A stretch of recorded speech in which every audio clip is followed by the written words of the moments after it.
Abasteron House by Paula Cappa was originally published by Everyday Fiction on March 16, 2013.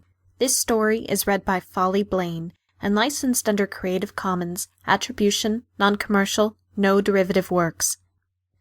Abasteron House. The fall of noon. That's what Grandfather called it. I never really understood how noontime could actually fall, but he liked to say it that way. Evening rises was another. Morning booms. He'd greet the day. My childhood summers at Abasteron House by the sea were filled with colorful sunsets, juicy blackberries off the backyard vine, and sea lavender abundant in my bedroom. Late at night, Grandfather would wake me and point to the window. See the waves shining under moony light? Observe the shivering flakes of night. Poetic, yes. But Grandfather was a genealogist. He tracked family origins, tracing ancestry back through the centuries. He especially enjoyed the history of angels and demons. He spent his life teaching the evolution of their mythologies from primary cultures to the Age of Reason. Look, Davida, he'd say sweetly.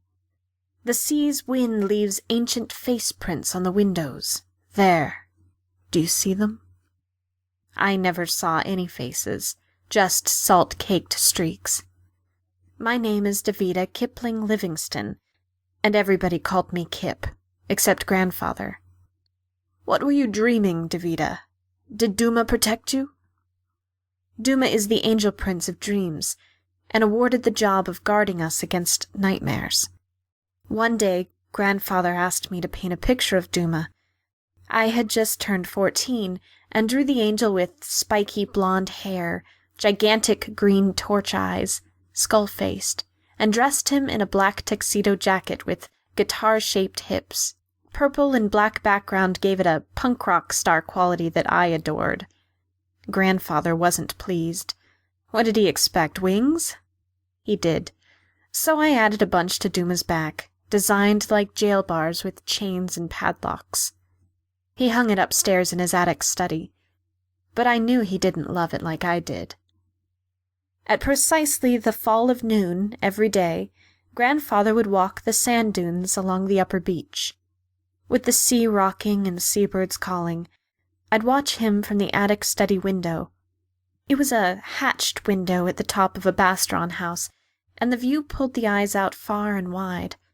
I felt like God up there, watching Grandfather grow smaller with each step. Why did he walk at the fall of noon? He never failed this devotion, not even in the rain or during storms. He'd come back, his face all flushed, eyes bright. Did he meet someone there? One of his imaginary people? Aunt Agatha, his sister, told me Grandfather had imaginary friends all his life. Dream people. Friends he brought alive into his waking life. Don't ask, she warned.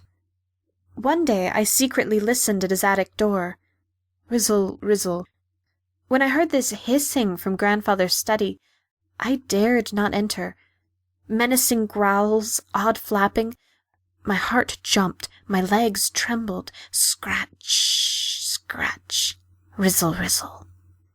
I imagined witch-men with long tails and suits of fire, hideous claws, their bones twisted, their gaping mouths gurgling. I backed away. Mice? Grandfather explained. Abasteron House was an antique, built in 1874 by a sea captain. But mice? No way, Pops. When the rizzle-rizzle transformed into shrieks like some fowl attacking its prey, I cried into my pillows. Next day, I poured my anxiety out on canvas, painting the sounds into pictures of these witch-men. No, Grandfather said, examining every stroke. You've got it all wrong, Davida. They don't look like that. You listen to too much rock music. At his insistence, I spent the day listening to Chopin's piano concertos. Now draw again, please, he instructed. I spent hours at the canvas, letting my mind wander, letting the brush and paint create images from the concertos.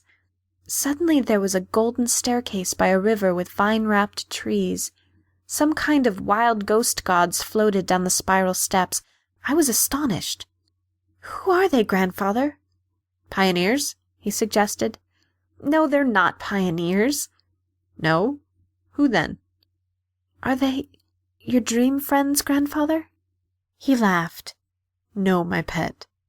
They are your friends." I began living with Grandfather after my parents died. He more than filled the loss during my teen years, college time, and now as an adult.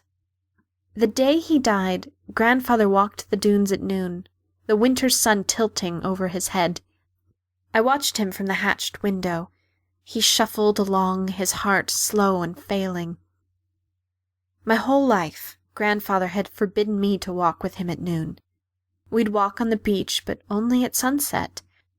This cold day I challenged that command and ran out of Abasteron house. Wet sand shushed under my feet, seabirds screeched, great horned shadows hung over the dunes like ghouls. I caught up to him, slipped my arm into his. "Grandfather, you're trembling in this icy wind. I came to walk you home." He stopped and looked at me. "You can't do that." "Of course I can. Lean on me. You shouldn't be out here alone." He looked out to the gray sea. "I'm never alone on the dunes. But I can't leave her now. Who will watch for her?" "Watch for whom?" "I don't want to miss her. I'm sure she's here."